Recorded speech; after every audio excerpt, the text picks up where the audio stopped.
So some of the things we worked on this year, we worked on the jersey and scarf collaboration with the front office. The first match on us was a huge success. I'm pretty happy about that one. We have the Eternal Sounders, our Circle of Legends, the nominations committee. So you guys will hear more about that later. Fan Fest and the annual business meeting, as you all know what that is. We're currently here doing that. Yep, thank you. We have a meeting. Oh, click so fast. We have regular meetings with our ownership and front office too. We have a new. You guys will see a QR code here in a couple minutes. That's the QR code to our new website. Don't forget to click on that. And we have the Club World Cup. There we go. All right, go ahead. Next year, we are currently working on the jersey and scarf. We have the GM vote. I can talk. Democracy in sports is important, and the only way that works is if you guys vote, so keep an eye out for that. We have our next year's Fan Fest and annual business meeting, the Eternal Sounders Circle of Legends inductees, the Rave Foundation, 26 more by 2026, because they had already done it, so they said let's run it back and do 26 more, which is awesome. Yes, it's awesome. And as we all know, the FIFA World Cup is coming. Little competition, small. It's okay. So today we have a business update with Hugh and Adrian, and then Craig will give us soccer updates. We have 45 minutes for fan Q&A.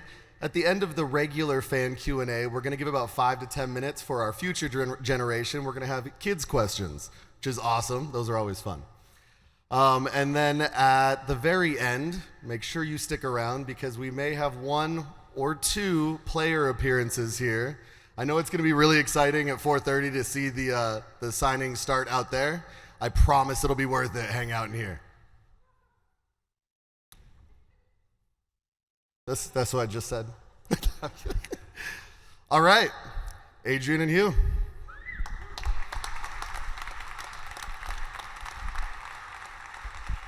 Thank you. Thanks, Lucas. At 4:30, thank you for reminding people to stick around. At 4:30, usually this place, just everybody scrams to go see the players and hear about and talk to more interesting people than you and I. I thought that I would just say a few words. We want to get to Q&A quickly and let you hear from Craig. But first and foremost, thank you. I'm continually blown away by this group, by Alliance Council, by our amazing fans, and your commitment to democracy in sport and being involved in this organization and being part of the Sounders family. So a giant thank you for all being here. I thought I would go back a little bit in time. We were here about 12 months ago for the previous ABM. At that time, we were just getting ourselves settled in this training facility. We'd been here a few months. We're still trying to figure out how to activate it and find really cool things to do to get fans here. I think this space turns out to be really good for a meeting like this. As this grows, maybe we'll do it outside under a giant tent like we did last year, but just trying to figure out how to use this facility and how to get fans here. We have training sessions open every week to 2 weeks, and it's a super fun experience if you haven't already done that. The team was just coming off you might say a slow start to last year, but we're kicking into gear in July, had a really, really nice run to the end of the year. I think after our meeting last year, the team I went back and looked, was 6-1-2. So hopefully coming out of this meeting, we win a bunch of games as well and march to the playoffs. We obviously, coming out of last year, we had Leagues Cup around the same time as well. We were, again, semifinals, Open Cup, quarterfinals, Leagues Cup, and we like to say that we were 10 minutes away from hosting MLS Cup here last year, if we had been able to get through the Galaxy. So proud of what the team accomplished last year. Again, Lucas mentioned it. We did a lot of stuff in the community, and I couldn't be more proud of Ashley, the Ray Foundation. I think we're up to now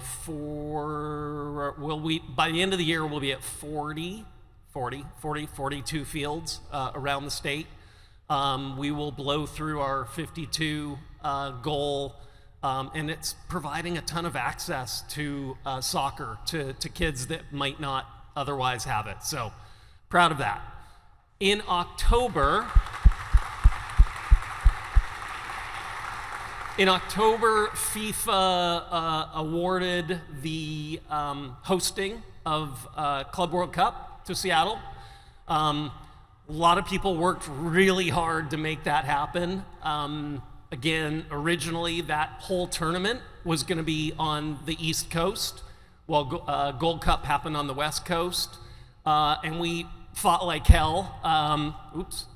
We fought really hard. I got our kids here.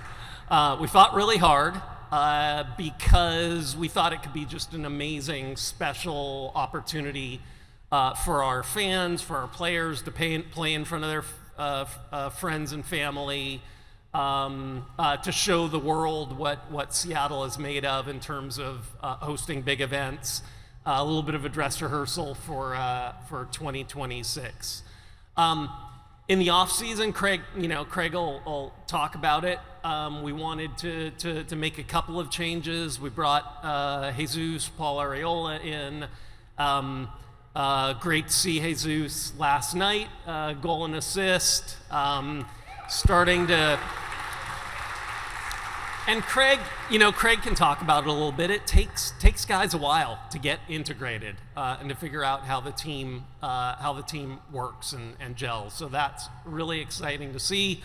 And then I think I'll maybe end towards this overall point, which is I'm super proud of this entire Sounders family as it relates to Club World Cup. We wanted to host Club World Cup because it was going to be this extraordinary opportunity to take great care of our fans and our season ticket holders. Some of you may not have found it quite as wonderful of an experience as you had expected. We hear you, we understand. We begged FIFA to let us roll out the ticketing in a way that we thought was right, but that did not happen. But I am super proud. Nick, the sales service team, busted their butts to try as best as possible to make the best of a really crappy situation for our fans. And we didn't get everything right, but they persevered, they dug in, and so I'm proud of that group and the entire staff for what they did. And the same for the players. They dug in, they were gritty, they persevered. I think they made us all proud. Yes. Again, obviously wins, points would have been amazing, but it was super gutty, couldn't be prouder of staff, players, and fans who showed up. And those were Sounder home games, which was awesome. Same can't be said in other markets where maybe a home team was playing, but it was amazing to see. So thank you again for your support there. I think that's again, as we roll in now to the business half of the season. I know Craig can talk a little bit about it. we're excited. We're optimistic. We think we have a really good team. We need to be healthy, like just about every MLS team needs going into the busy part of the season. But we feel really positive with the group we've got, and maybe Craig will throw a bone out there on potentially what flexibility we could have as this transfer window opens. He's hiding from me so he doesn't have to make eye contact. So there you go. Thank you very much. Hugh, take it away. Thank you, Adrian. A big part of today's programming is around your questions, so I'm going to keep it brief. But there were three common themes that came out of this meeting last year, which is, how are you growing the fan base? How are you pulling new people into the Sounders family? Number two, how are you going to energize match day? Because it feels like something's slipping, right? And number three, what the heck is going on with Apple? And how is that actually going to be part of our engagement with our club? So I'm going to talk about those three things. And I know there's a ton more that, again, at the end we'll be able to address through your questions. Let's talk about fan acquisition, how we're out generating and reaching out to these new fans. You've probably seen First Match on Us roll out. It has been a phenomenally successful program. We've had over 15,000 new people who have claimed tickets and, more importantly, experienced a Sounders match, complete with a full check-in. If you haven't seen it on the concourse, I would ask you to go and actually observe it. The team has done a phenomenal job curating what it would be like to be educated, to be integrated, to be oriented to what our matches are, complete with scarf and the whole thing. And so it's been unbelievable. Our show rate on this engagement has been over 70%, 72, 73%. And just for kind of a baseline, like our season ticket holders show up around 78% of the time. So this is actually a highly engaged group of folks. They are skewing younger, lower 40s. They're people that are new to Seattle, right? So part of this orientation is not just to our club, but to our city and to our community, all right? So our team is super proud. We believe that First Match on Us was a bit of a test this year as we go into 26, believing that there's going to be a lot more people focused on soccer through the World Cup. And so we believe that, again, we've tested and pressure tested what that experience needs to be, and we've gotten even better about how we're continuing to engage in that. I think you've seen it show up in match day as well. You've seen the building be more full. We have between 800 and 1,500 new fans going through this program at every single match. So you might be able to see them walking around the concourses. They have a very distinctive scarf. I would encourage you as Alliance members to engage with them. Make them part of the family. That's part of what we want on our match day, is a sense of belonging. And you, more than anybody, can help bring that to life. Number two, match day. We've done a lot more activating. We've had, if you haven't noticed, our Alliance Central, it just moved to the North Plaza this last match because of weather, but it traditionally has been the Cascade Plaza. It is, again, provides incredibly unique access for you as season ticket members. Player appearances, we've had over 15 player appearances there. We do exclusive buttons. I see some of you wearing them on your hat. That's all intended to have you and all of your peers as members want to show up to matches because there's going to be something unique. You don't know what you're going to miss. It's not the same old wash, rinse, and repeat. And we're just getting started. We're continuing to look at what that experience looks and feels like, not just from the engagement, but the entertainment and how we, again, continue to invest. But we found that the biggest thing is actually having people there, shoulder to shoulder, participating in the traditions, and really being clean and clear about what it means to be at a Sounders match as a Sounders fan. And so you'll continue to see investments for the club to do that. I would say It is a number one priority in terms of what our front office is working on. We know it is our brand, and it's what makes you want to come back, and we'll continue to push on that. And then finally, again, to keep it brief, let's talk about Apple. That deal is continuing to evolve. You as Alliance members have access for free to that platform, but only let's say 88 or so percent of you actually redeem those. So we know that there's an audience out there who just is not digitally savvy. So we've just completed a deal with Fox 13. It's one of a kind in the region, not only in the nation, I think, pairing both the men and women's teams, the Reign and the Sounders, on terrestrial TV. You can watch Reign matches there, and also on Tuesday nights, watch Sounders encore presentation of our matches. We believe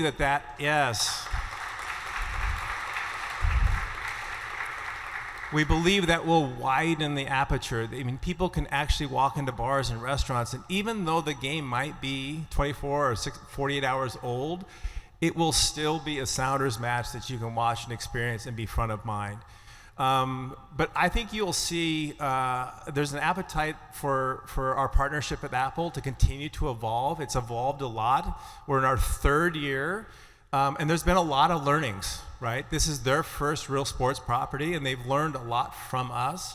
I think you'll see some additional things like this Fox deal that'll come to life, that'll make it more friendly for more fans to be able to participate and activate around the Apple platform. We do find that, though, when people do come watch Apple, it's pretty compelling, right? Our viewership is actually higher than it was when we were on terrestrial here in Seattle. They may be outside the marketplace. There may be more people taking in the Sounders brand, so that's obviously a trade-off that we have to understand that as we want to be a global brand in the soccer community. That platform does help quite a bit. But we also have to understand how, again, every part of our community is watching our matches. So again, you'll continue to see that evolve over time. I think that's it for now. So unless you have anything more, I think we're going to invite Wives up. Or Lucas, I'm taking your job. Sorry. I had it off. Thank you, Adrian. Thank you, Hugh. We'll let you guys go down. They're leaving. You're going to be up here by yourself to throw a bone, as one would say. All right, let's hear it for Craig. Unfortunately, throw you this water? Oh, I like water though. Okay, I'll put it right here for now. Oh, I like to drink water. I understand. Well, that's all right, because unfortunately, Hugh and Adrian took so much time, I'm actually done already, so we'll see you guys later. No, just to echo a little bit of what Adrian was talking about with our group, health matters in any team, but especially when you build the roster the way we've built the roster. And if you look across the way we've structured this year's roster, we have a very dense population of players that are what I would say just above MLS average in their position. And so when you have a collection of players like this, you see what happened some of you saw what happened the first 4 or 5 matches when everyone's available. And the substitutions roll onto the field and the level never goes down. It actually sometimes goes up depending on the matchup. So health is a big piece of how we built this roster. We haven't, frankly, had it for several weeks, if not months at this point. So I think compliments to the coaching staff, to the rest of the guys that have really carried the load through what has been an incredibly heavy first half of the season. Multiple competitions. Obviously, there was this little thing looming over us with matchups against 3 teams that no one had ever heard of until they played here last week. So they're welcome for us putting them on the map. It kind of, trying to keep the guys focused. Obviously, there's some ups, there's some downs, there's some roller coaster moments in every season, no matter how we do it. So we're not going to peg this on any one thing, but it is time to buckle down. And the guys know that, and I think we saw the effort, the energy in the organization last night from what can only be labeled as a makeshift back line with an incredible effort from the entire group to get a shutout, one that I know Steph Fry is well on his way to setting a few marks with those zeros. So he would always give credit to the entire team and never take any of himself. So we have that going for us. Moving forward, we've talked about this. I've proselytized this over the course of the year about having an open U22 spot. So for those of you that have heard this next explanation, you can tune out just for a second. And those that haven't, I kind of walk through, where we are as a league right now. We're a pretty good league. And what we just found out is, our best might not be the same in front of either goal as the most elite, highest paying teams in the world. Some might argue that we were outmatched from a player spend by 300x,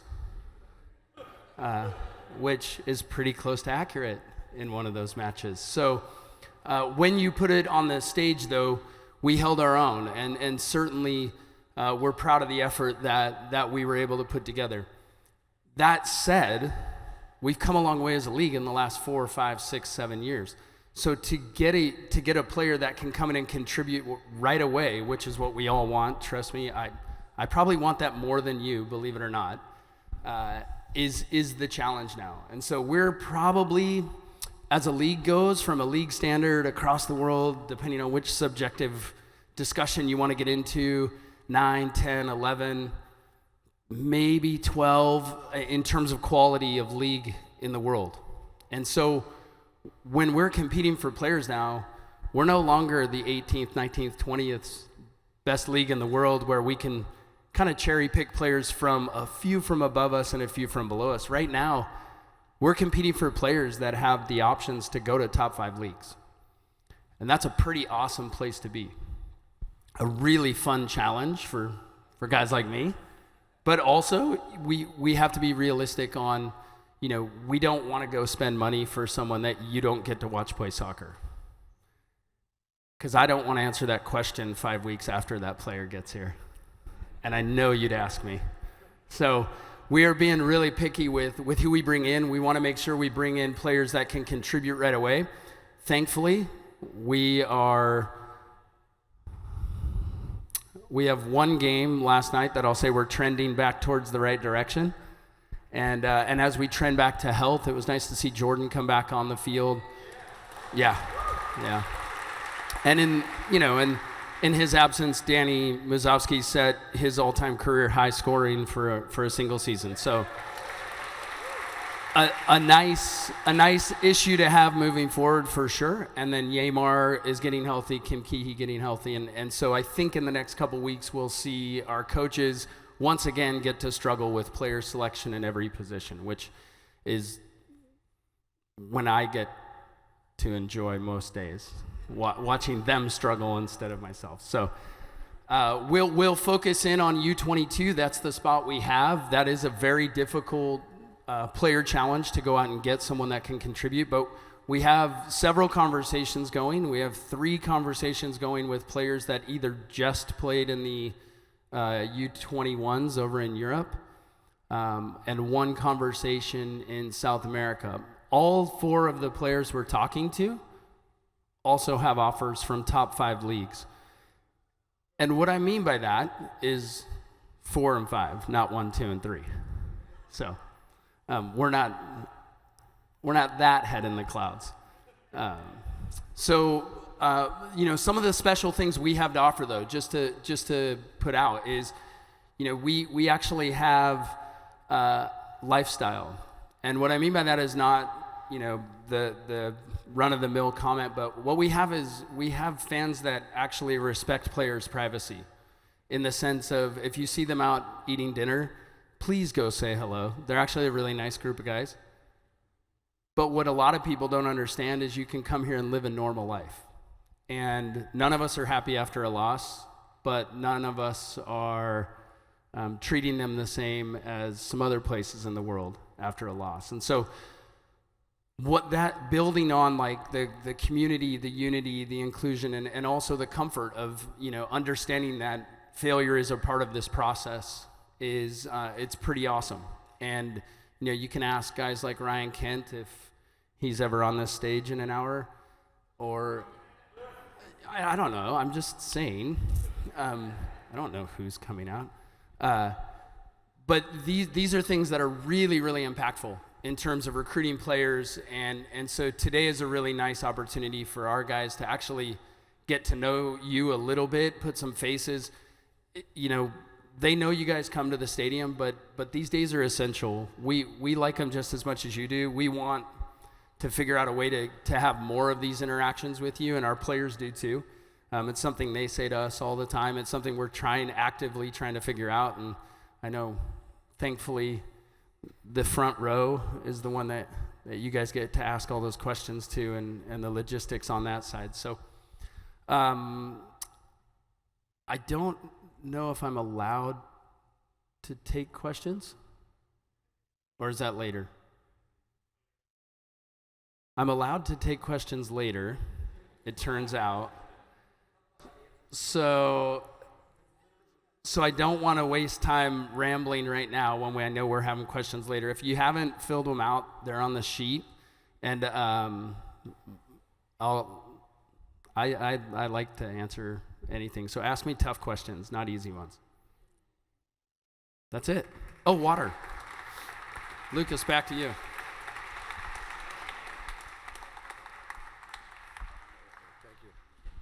All right. Now we get to do questions. Also, I know it's hot in here. We do have a refreshment station right outside this door if anybody needs anything, but we're going to start the Q&A.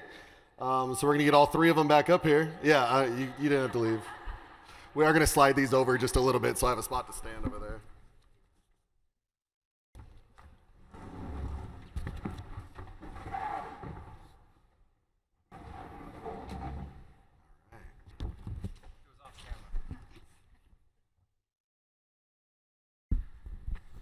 All right, so bear with me because I have to read everyone's handwriting, and that's difficult. Hey, Lucas, before we get started, can I actually show what one of these first match on us scarves look like so that you can actually, when you see anybody wearing this, engage at a high level and hold them captive. Right. Thank you. I love it. Also, before we get started, we have an incredible executive leadership team that we've been assembling over the last 2 years. I'd like to introduce them. I'm going to be a bit of the air traffic control on these questions. I'm going to defer a lot of them to them. You've seen them, you've heard us talk about them, but I'd like to introduce each of them. First, Courtney Carter, if you would stand up. Yes, Courtney is the Chief Revenue Officer, running all things, again, tickets, sponsors, premium, merch, anything you can imagine that happens to do with Rain and Sounders. Nick Foro, Nick, please stand. Nick runs all of our ticketing, service, premium, anything to do with that match day engagement for both clubs. Nick and his team is, again, building and driving. Nick has been with us for 6 months, quickly building out his team. Ashley, please stand. Ashley Fosberg, you know. Ashley's been with the club for a long time, but her role has expanded in the last year. You've known her for her work in the community and rave and social impact. But because of how she has engaged with our fan, she has now taken on all of our fan development initiatives as well and how we show up at events for you. So all those activations that are on the concourse in the community, Ashley and team is running those. So thank you, Ashley. Caitlin Bailey, please stand. So if you've ever gotten an email or an app outreach, a text that actually felt like it was talking personally to you, it's Ashley and team who is working through all of Caitlin and team who's working through all of the, again, incredible data that we collect continually to make sure that we're showing up and providing unique experiences. Caitlin has been with the club for quite a while and has been a superstar for us and super, super helpful and part of our growth. And finally, Taylor Graham, you all know Taylor, yes, needs no introduction. Taylor's been a critical part of the club and continues to, again, lean in on all parts of how we work, and we're super fortunate to have him here. So I just wanted to know who they were going to be talking to. Thank you. Are you ready? You ready for that? I don't know, am I ready? Hard-hitting questions. All right. This first one is from, I'm sorry if I get anybody's name wrong, Garrett Sullivan, season ticket member since 2025, so brand new. Thank you. Their question is, will season ticket membership include any benefits with the 2026 World Cup? You're just right to the stuff. Right in there. Yeah, I'm a little gun shy on that one. After, again, Adrian spoke to it. I think working with FIFA is complicated, right? Let's start with that. It's a complicated relationship. Listen, I think that there is a whole bunch around World Cup and us hosting these matches in Seattle that we have control of. Events, fan fest, things that will be around the community that we will actually be pulling you in and making sure you have access to those things. Zero questions asked. Now, access to buying tickets, that might be a little more complicated. I don't know, Nick, is there anything that you would add to that in terms of where we are? Yeah, we're just jumping right into the pool here.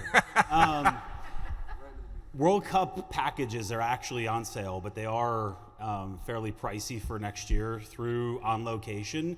I know there will be some time for general tickets where there will be a sort of sweepstakes that'll happen, which will probably a few months out. But as far as direct access to tickets, TBD. So the only other thing I'll add is we will try. We absolutely want to find ways to make it beneficial to be a season ticket holder with the Sounders. But as Hugh said, FIFA is complicated.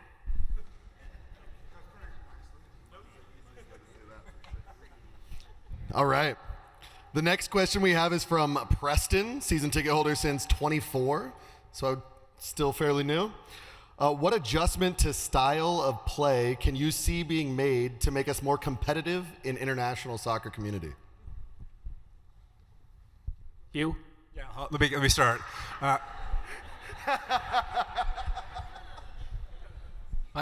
So I assume we're talking on-field? Yeah. Internationally? Internationally. Yeah. I'm going to keep it relatively close to home since we just played our first real games against European competition. In terms of winning more consistently, winning the Champions League, I think style of play. One is we need to be a little more desperate, not just as a team but as a league. We're very polite. We're very we complain on camera, but we don't always get into the fight, if you will, on the field.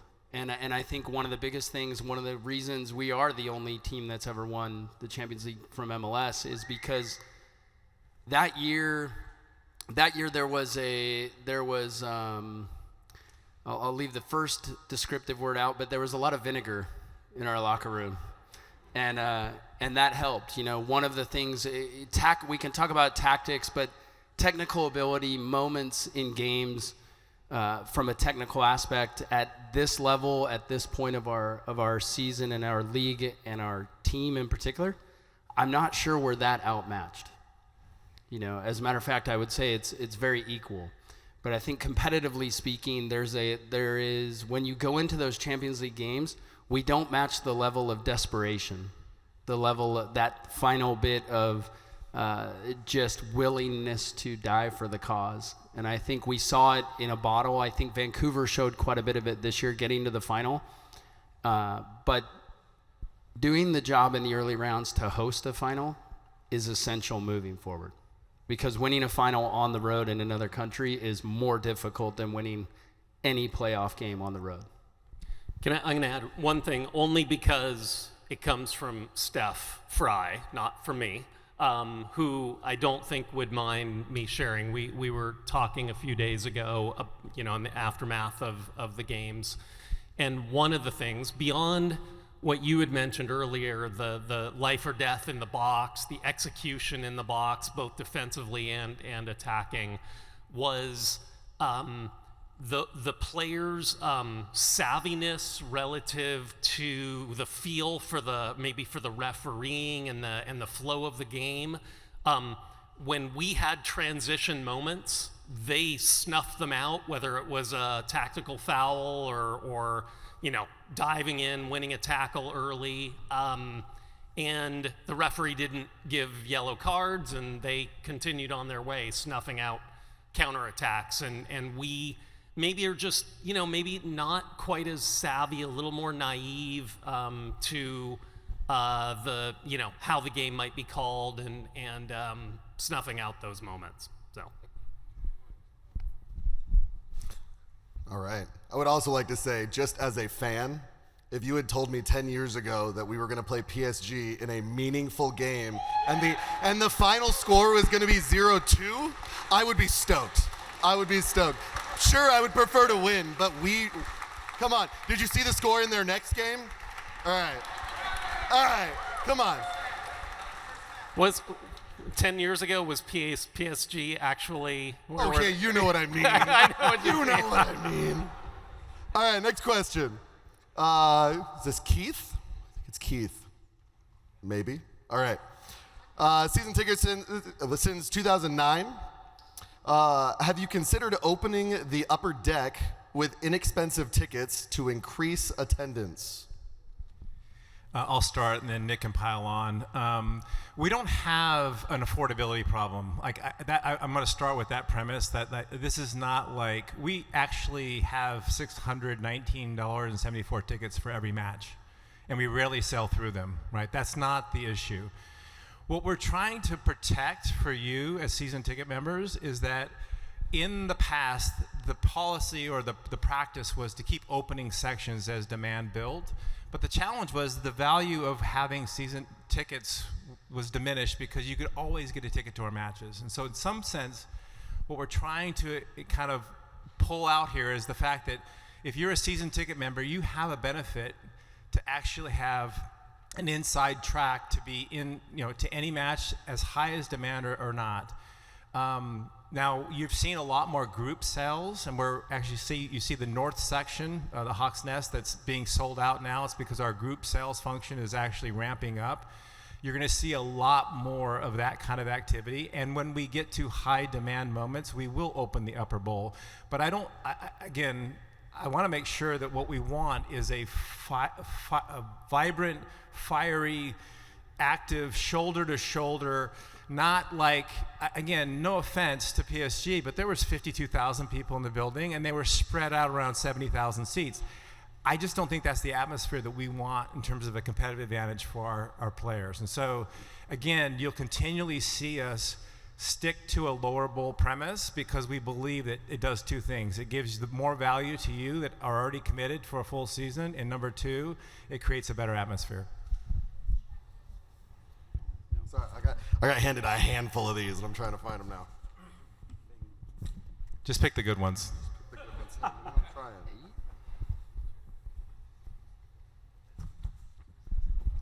All right. So this is from Tyler. How does our team compare to top-performing teams in terms of injury rates, recovery timelines, and re-injury rates?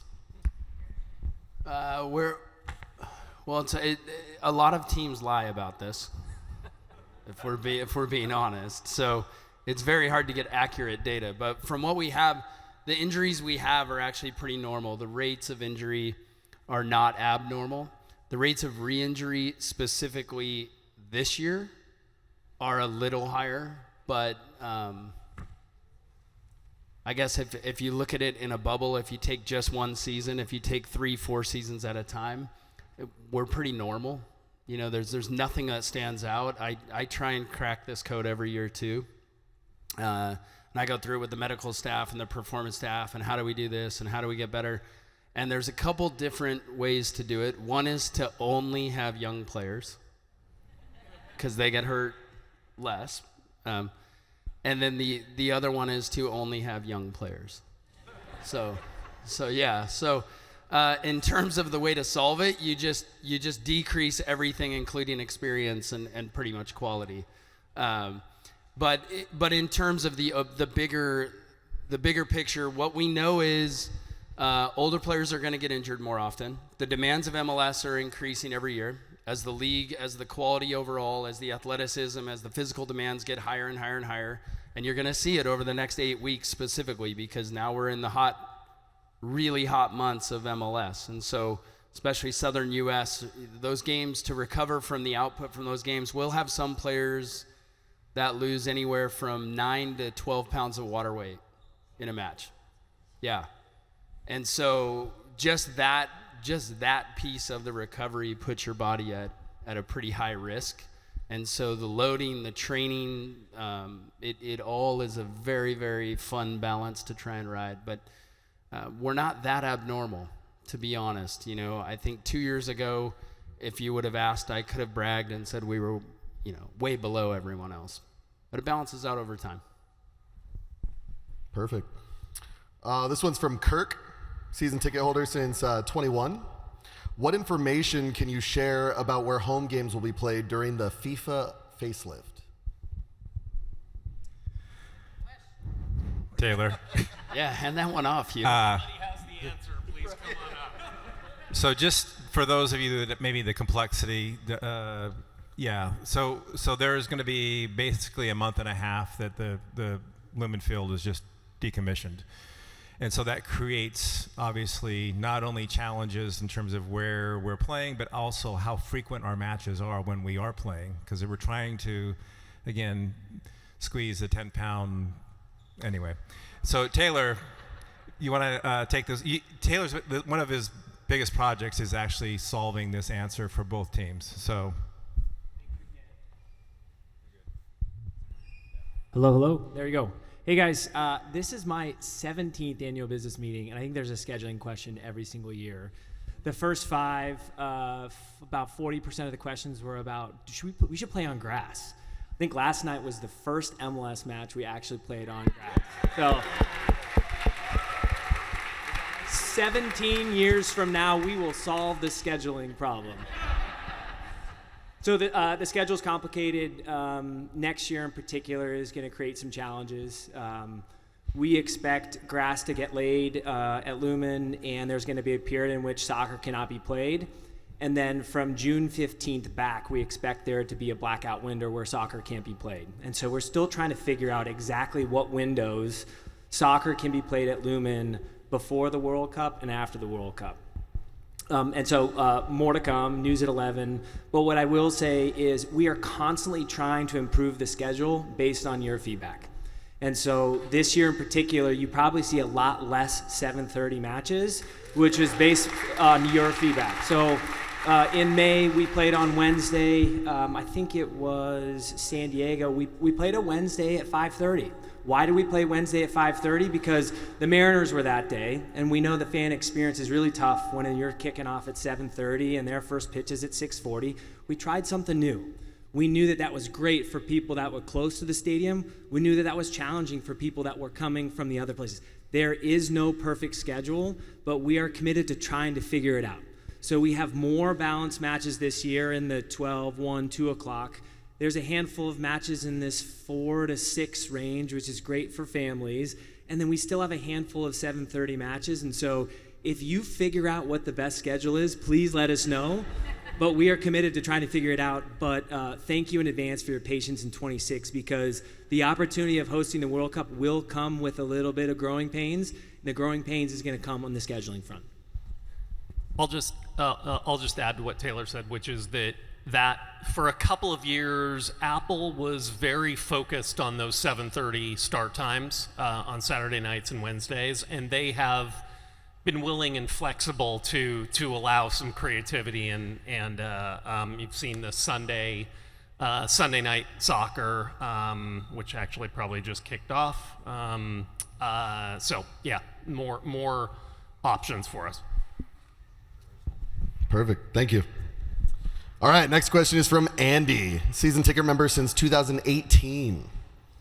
Our player development for U15 to U19 is arguably the best in MLS.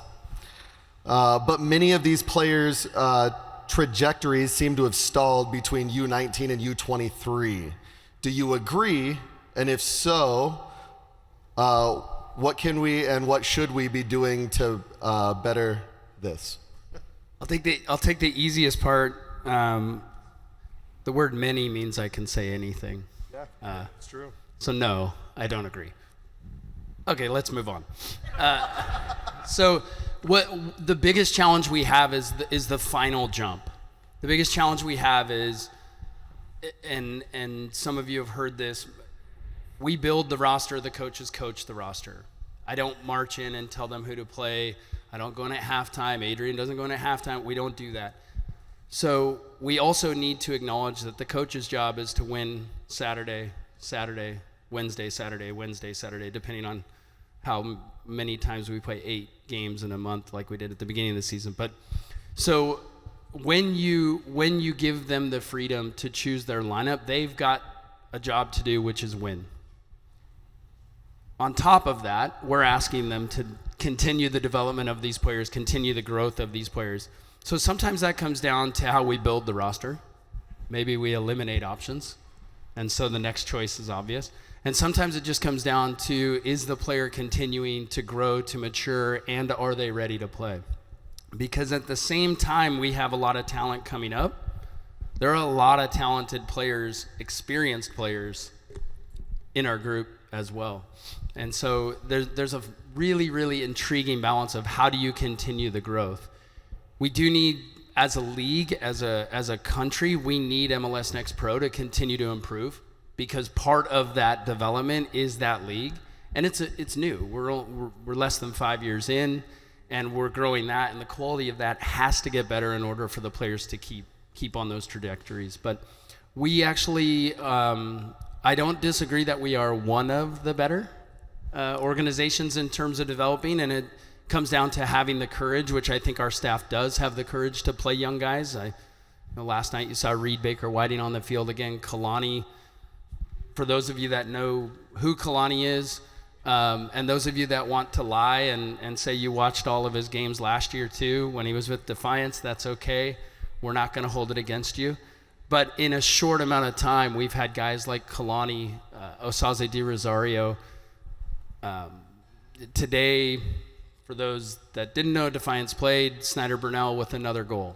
So we've got a lot of young, talented players coming through, and Sukunama, we've got it there, but you can only play 10 field players at a time, and the number one job that we give our coaches is to win.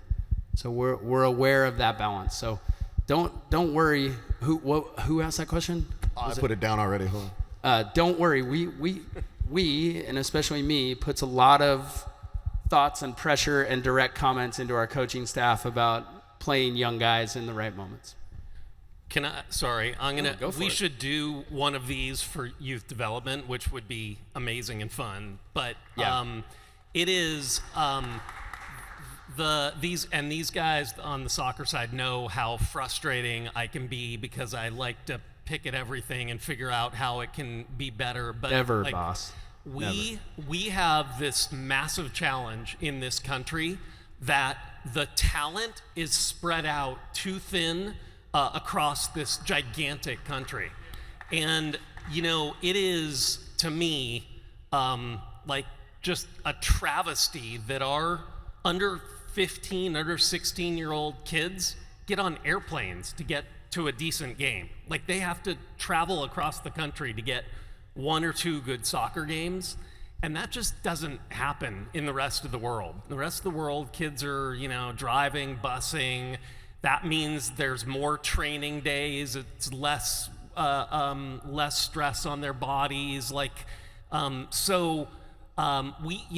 of the things we just need to keep doing is getting more and more kids in the game, in the system, and keep improving the coaching and the development, so that we in this region, for instance, there are 10 or 12 or 15 really good teams where our young kids can play. The other thing I'll just mention is a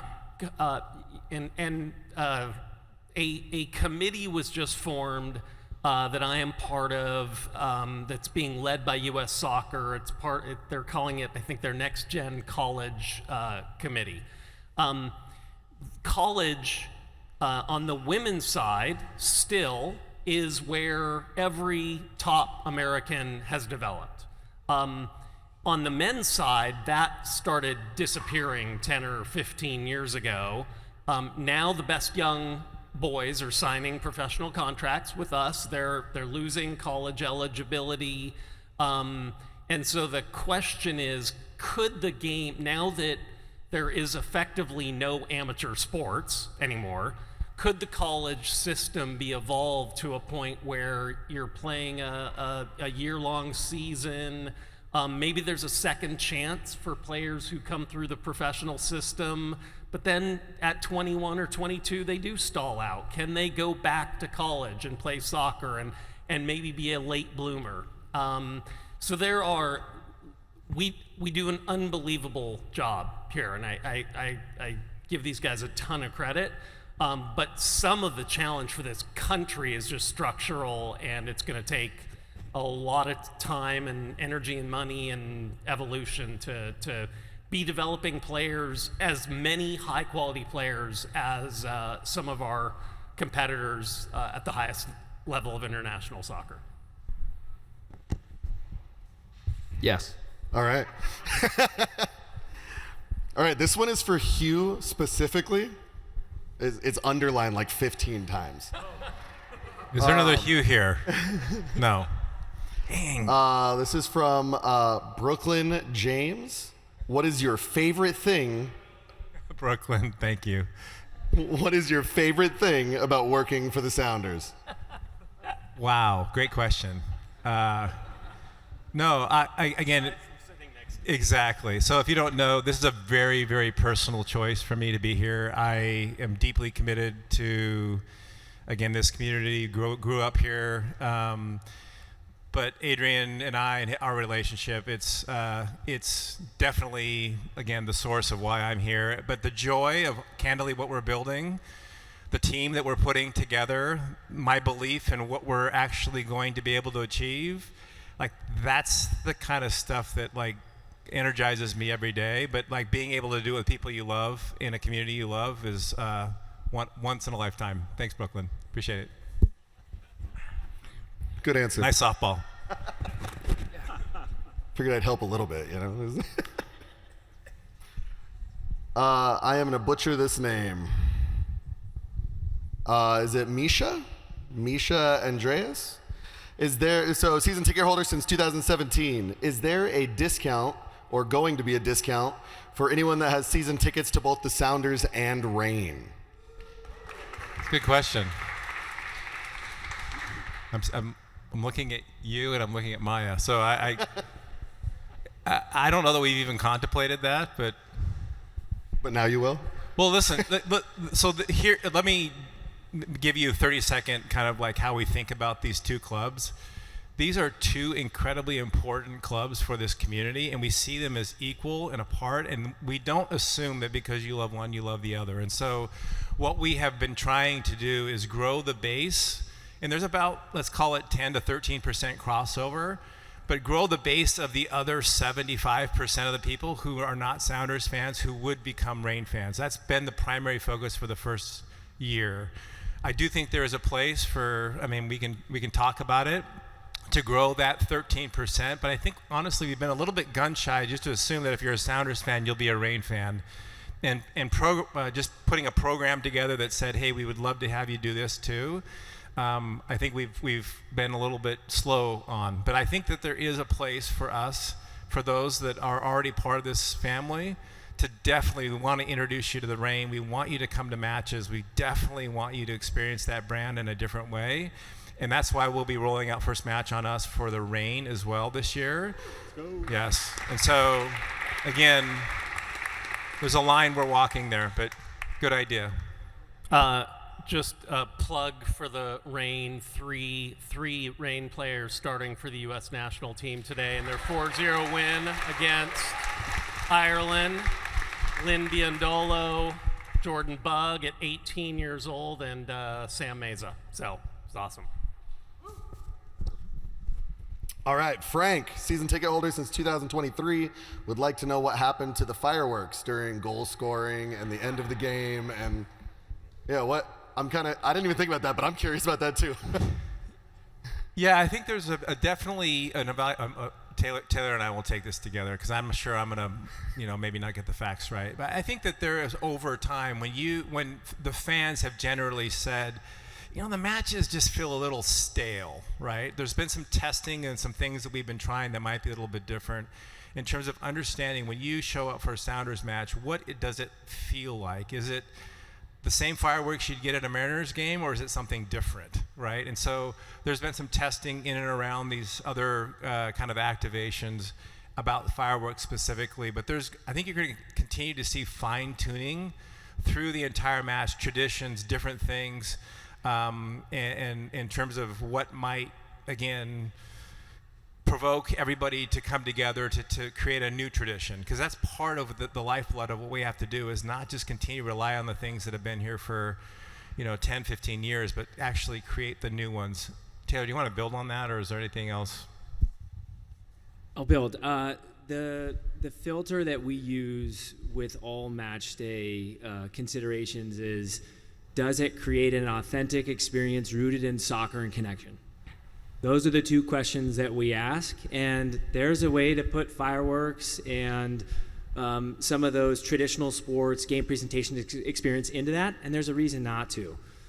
So again, similar to scheduling, there's no one perfect recipe for match day for everyone, but we're constantly evaluating to say, how do we create an authentic experience rooted in soccer and connection?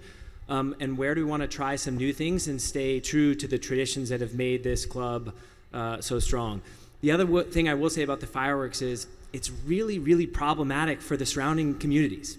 What we hear from the Pioneer Square community, from the Soto community, is that actually is really tough for them because their dogs go crazy every time you hear that mortar go off. So again, there is a fan experience consideration, there is a neighborhood and community consideration, and there's a brand consideration. And so the only thing we can do is to stay true to the traditions that we have built together over the 17 years, to try new ways to enhance that match day experience so you get something new and different every time. And then your feedback will let us evaluate what we want to double down with and stick true, and what we want to scrap and try something else. Awesome. Thanks, guys. These names are hard for me. I think it's Emim Ibach, season ticket holder since 24. Can you talk more about the affordability of our academies? How can we support our less fortunate communities to produce our own Messi or Ronaldo? Do you want me to take that? I'm kidding. Well, you start. I figured it's going to be both of you, honestly. Yeah, that's fair. Our academies are fully funded, so our players don't have a lot of want once they've joined, and once if we've recruited them and brought them in. So Adidas, everything you see with first team trickles all the way through our organization. So we have full-time staff, full-time coaching, and everything else. So a lot of it comes down to finding and recruiting the talent. And then the big thing when you live in a city like this, the way our freeways are built, is transportation. Because at the younger ages, obviously at U15, you're talking about 14 and 13-year-olds. So you're not talking about them driving themselves to practice at any point. You're talking about families commuting. And so that's one of the biggest challenges we've run into locally is, how do we make that more accessible when the reality is we all deal with this exact same issue of transportation. And look, I'll add, rave is another, that's an access point. If we build 50, 60, 80, 100 fields in underserved communities, maybe we spark some joy in a young person to play soccer, and there's a long way obviously from there to being a professional, but it starts in the community, starts at the grassroots, getting more kids into the game. Perfect. Well, since we mentioned transit, I'm going to bring that up here because I have a question for it. From Jonathan, season ticket holder since 2011. Is anything being done to work with Sound Transit to improve service, especially the light rail? Who wants to take that? I actually don't know the latest. Do you know the latest, or? The latest on the transit schedule. Can anyone solve the 90 bridge transit? Any engineers in the room? No, I think so. Transportation. Please fill in any context. So we do surveys every single year to understand modes of transportation. The Transportation Master Plan is the governance that runs both stadiums, T-Mobile Park and Lumen Field. When it was created, there was no such thing as rideshare. And so the world is constantly changing with respect to how people can travel to matches. So we have a good sense of our fan base and how they travel. We have a high carpool group. We have a lot of fans that come in ferries. We have fans that walk and take bikes, and those percentages have stayed roughly about the same over the last 4 or 5 years. We've looked into more partnerships with transportation programs to make it as easy as possible for fans to be able to come to matches. And so I don't have the specifics on the Sound Transit specifically, but I know we're working with the Sounder Train. For those who don't know, the last stop before King Street Station is just 2 miles away from here. And so there's a lot of opportunity, even just to think about how we can use this space to make it easier for fans to get to and from Lumen to watch soccer. So unless I missed something, Taylor, 200 yards 200 from here. yards? What did I say? 2 miles. 2 miles? No, 200 yards. I'm just old. Thank you. Next one is from Kevin, season ticket member since 2012. So the question is, when will you add bike parking to the stadium? I know that's a Lumen thing, but... Didn't we have bike parking? We do. Bike parking was live last night, and will be live this Sunday. There you go. How's that for a quick turnaround? Boom. That was quick. Didn't even have the next question prepared. It was too fast. Think of something else to say.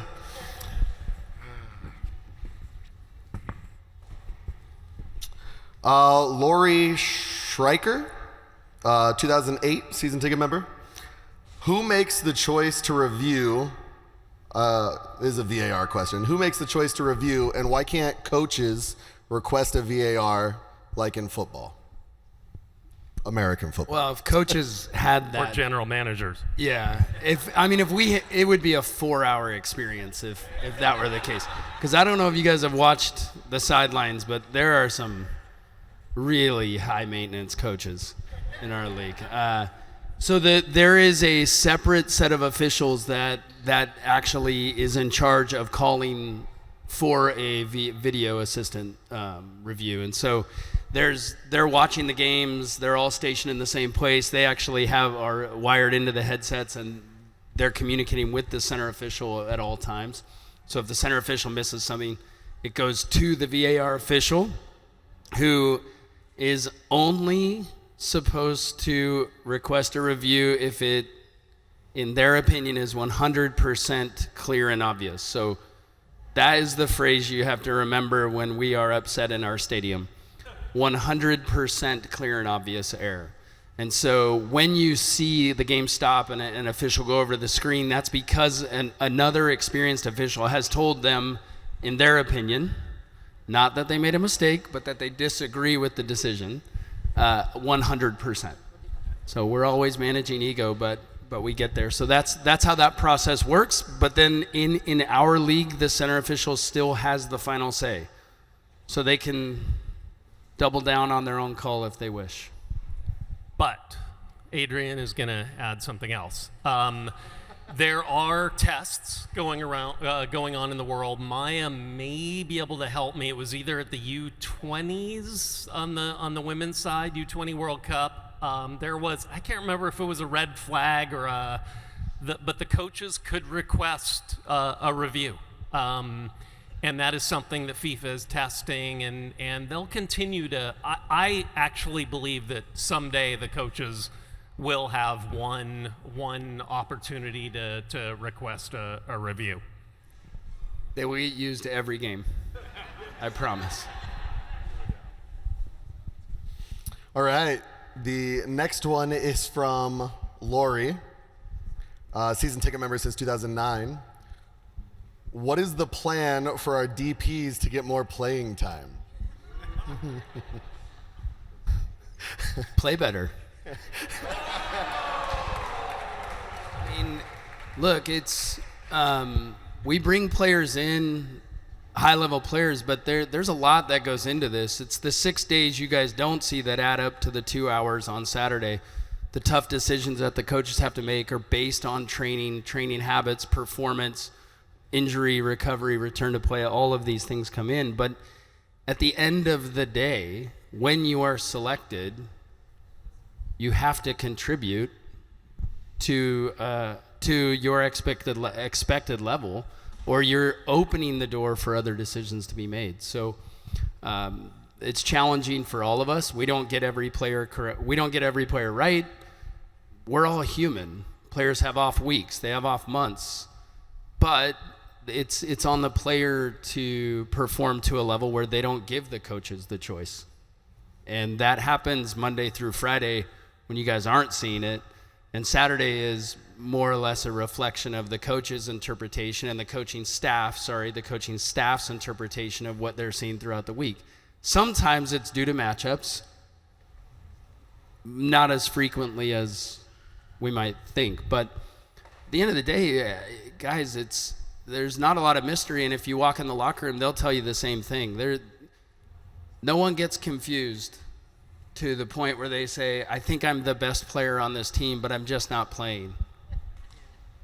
That doesn't connect. And professional athletes don't get to this level because they're that disillusioned. They're really good at self-evaluation. They're really used to failing on a daily basis and getting back up the next day to go out and achieve what they either couldn't do the day before or are still trying to master. So I think natural frustration from playing time also can decrease, but it's the dips, it's the ups and downs, and sometimes we have to make changes to bring in the next player. But for the most part in Seattle, we give guys a lot of chances to succeed here, and I think our coaching staff does a great job about that.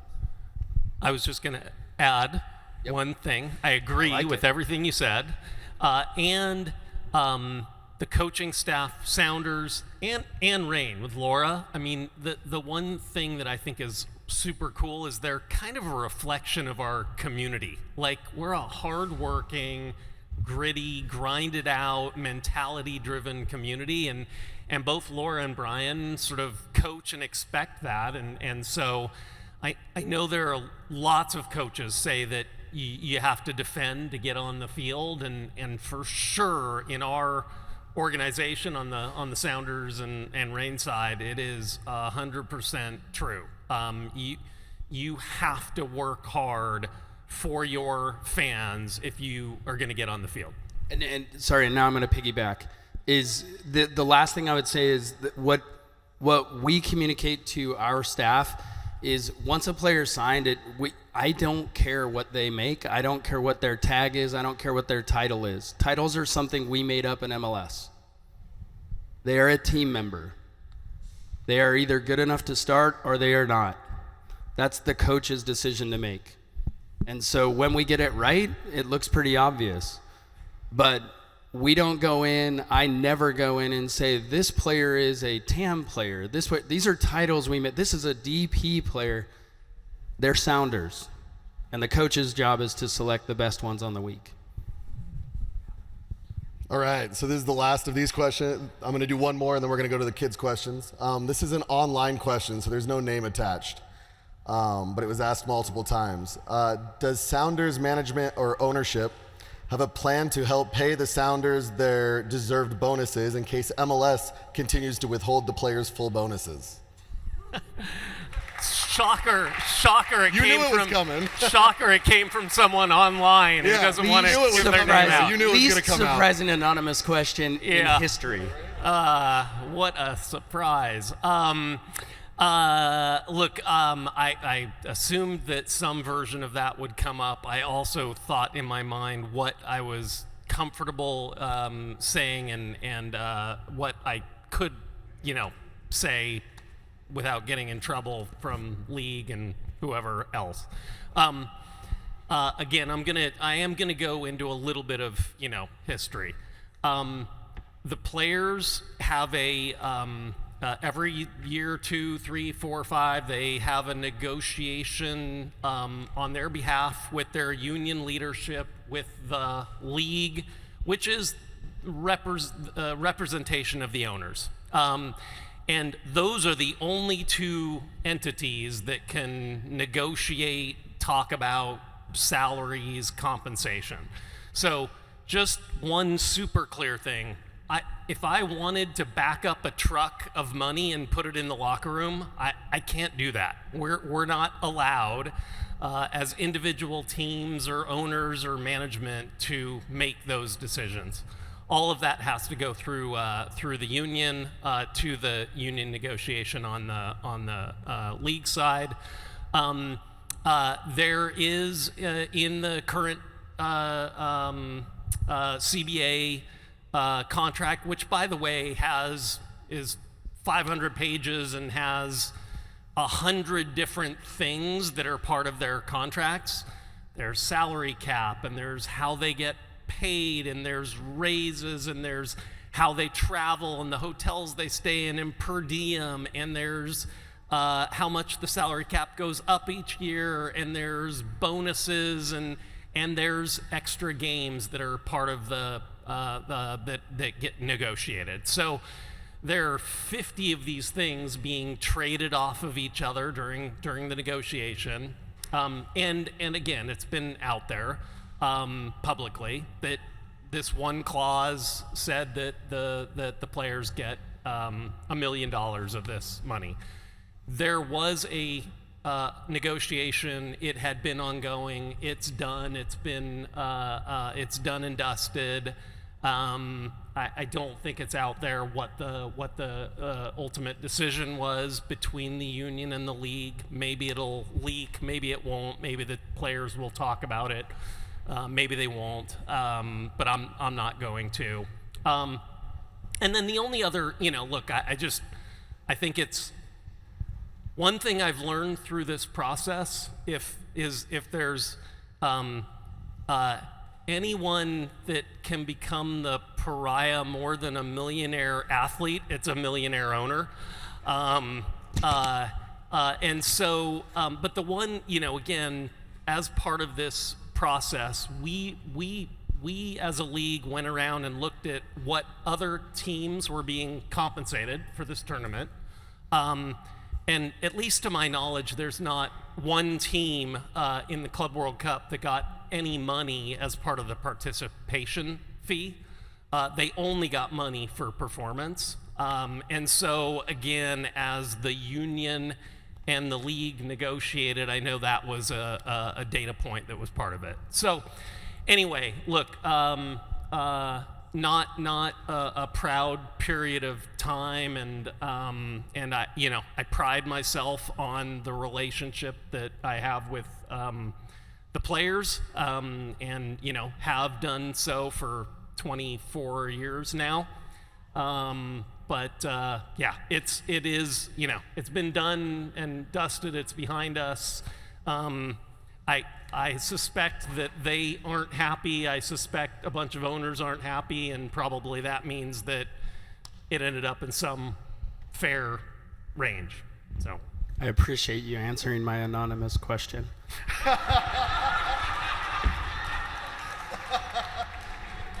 All right. So we do have a player in the house, but before we do that, nobody jump up, nobody freak out. we are going to do 2 kids' questions. One of them is going to be my son Joey down here in front. Joey. I promised him I would let him ask a question, so we're going to let him ask a question. Come here. How do you make the jerseys? There you go. He wants to know how the jerseys are made. Taylor Graham. You can sit down if you want. How are jerseys made? Jerseys are made 2 years in advance, Joey.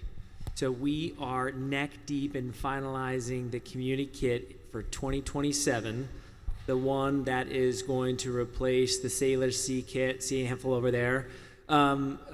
Quick round of applause if you like the Sailor Sea kit and you appreciate the story behind it. We can neither confirm nor deny that there's some exciting more products coming this summer. But you might have seen our good friend Ozzy Alonso was at the PSG match wearing something pretty dope. And Rahman was in Miami on June 14th for a boat party with a bunch of other clubs. He was wearing some gear. So if you're a Jersey fan, the next month as part of Throwback Week is going to be pretty awesome. Perfect. Great question. One more kid question. Any kids online? Well, I'm sure we can come up with some kids online questions for you. So just to let any kids here know, because these were all in-house, if your question isn't the one that we do next, don't worry, they're going to be answered online. These guys love to do it. It's okay. This is from Ava, age 8. Favorite player, Jordan Morris. What is your favorite practice drill? So, do you know what Jordan's favorite practice drill is? Anytime they're just playing and not listening is going to be their favorite exercise for sure. Now, every week on Tuesday's a really competitive day. It always ends with 5-on-5 or 6v6, and that is clearly the most lively. It is just competition, win or lose, and there's pretend pictures of champions taken. There's a lot of posing. There's a lot of hooting and hollering on those days. So, and maybe our surprise sounder player can answer on. I was going to say that might help. It's probably that. I think the next guy can answer. Ava's second favorite. You know what? Let's just call him up here and I'll ask him. Does that work? There you go.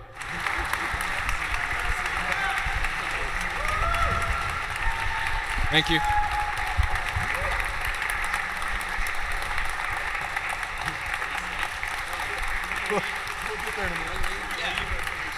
You can leave if you want. Round of applause for the gentleman that's been here all night. Round of applause. All right, really quick, just to finish my job out here. I'm also going to come up here and take a selfie afterwards, so don't leave. We're all getting a selfie together. It's going to go online, don't worry. What is your favorite practice drill? Other than none. Yeah, I think they mentioned the five-a-side games at the end of training. Always competitive. It's not nice when you're on the losing side. That's fair. You'll know about being on the losing team because the rest of the players will rub it in your face. But yeah, I think I'd say that. Yeah. Awesome. Thank you. All right, I'm gonna pass it off to this gentleman right here. How we doing? Good, mate. All right, we'll just keep the questions going. So, Ryan, from all over Europe coming here to Seattle, how's the atmosphere been? How have you been acclimating? It's been amazing. I think decision coming here was speaking to the likes of Craig, Adrian, Andy Rose was pivotal in me, coming to Seattle. I'm not sure they were aware, but I'd actually, been approached by maybe 5-6 other MLS teams. But after speaking with them, I realized that this was a place I wanted to be. I think for you fans, you can sort of rest assured that you have amazing people working behind the scenes here. This has been probably the most happiest I've been in football for a long time. Just really enjoying it.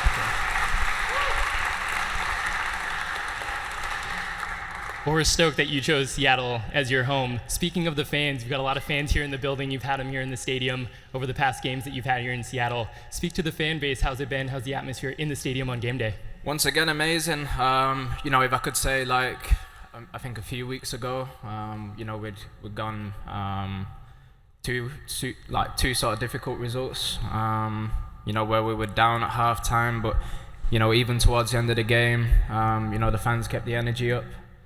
You really are our 12th player on the team. That's where we'll carry on running, carry on working hard. I think that's sort of the ethos and culture that the manager tries creating here. Everybody's got to run for the team, work hard for one another. So your fans have been amazing since I've been here. And then one more question for me, and then we'll open it up to y'all for any questions for Ryan here. Came up through soccer, long time history with the game, Liverpool Academy. What tips do you have for the kids here that dream of one day being on a main stage like this? I'd say enjoy it as much as you can. For me, it was difficult growing up in an elite institution from such a young age. I know if I ever had a kid that had involved in football, I think this is probably more for a parent rather than a kid. Not to keep too much pressure on your child. From a player's standpoint, apply yourself to your work. But most of all, just enjoy playing football, playing with your friends day in day out. There's nothing better than that. Love for the game. I know we got the fields out there.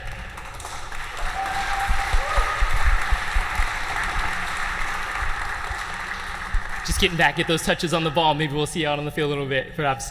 All right, let's open it up to all the people in the attendance in the audience here. We got one question over here. We got a mic coming in right behind you.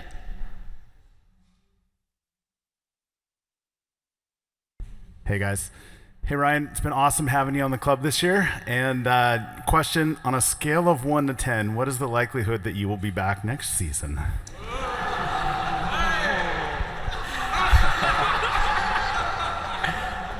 I think that's a question for Adrian rather than me.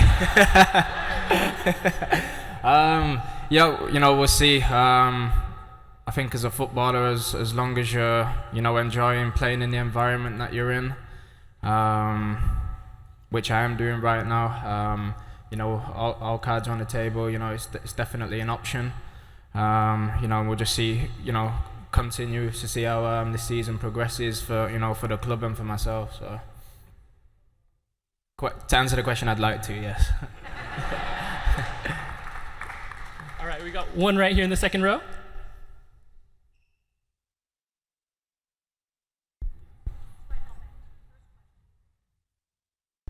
I'll swap. This might help answer the first question, but have you gotten a Sounders tattoo yet? No, I'm still working on that one. If you had any ideas what I could get? We can work on that together. Let's get together after this. All right, any other questions? Hey Ryan, I know you've played in Europe, Fenerbahce and Rangers, so you're used to playing in big games. What was it like as a player in the moment playing against PSG, Madrid?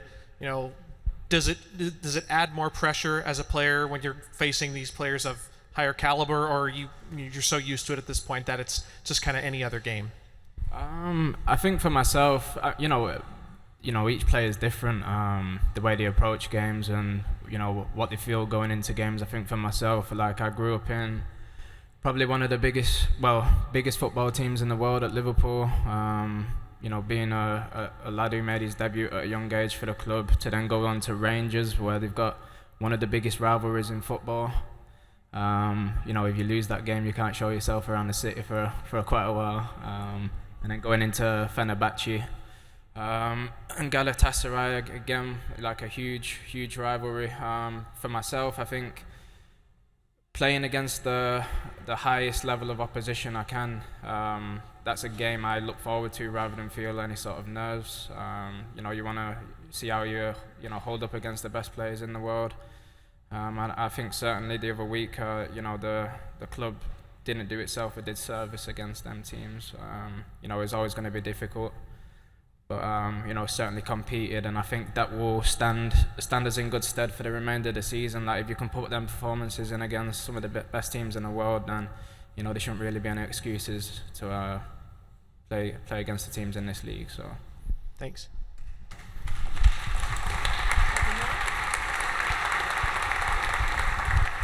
Hello.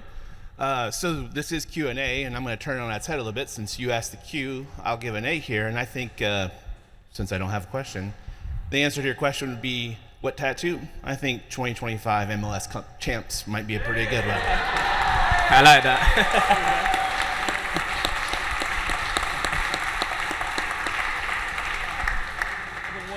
One more question for Ryan here. Something you're dying to know. We're all good. All right. We got one way over here.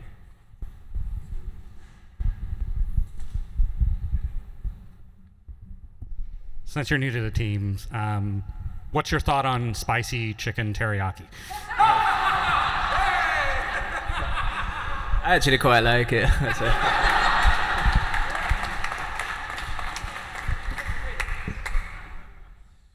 Love it, love it. So do I, just for the record. Right on. All right. Well, we are coming up at the top of the hour. Y'all are going to want to hang out because we're heading into some autographs with Ryan here, as well as another player from the Sounders that'll be joining us in a minute. And I did promise a selfie, but I also promised that I'd give the lay of the land. Hello, everyone. I failed to introduce myself. My name is Andre Stone. I'm one of your on-field MCs for the Sounders this season. It's been a pleasure to be with all of you. I've been a Sounders fan since 2001 when we joined the MLS, so Sounders till I die up here. Honest pleasure to be up here with you this year. Right on.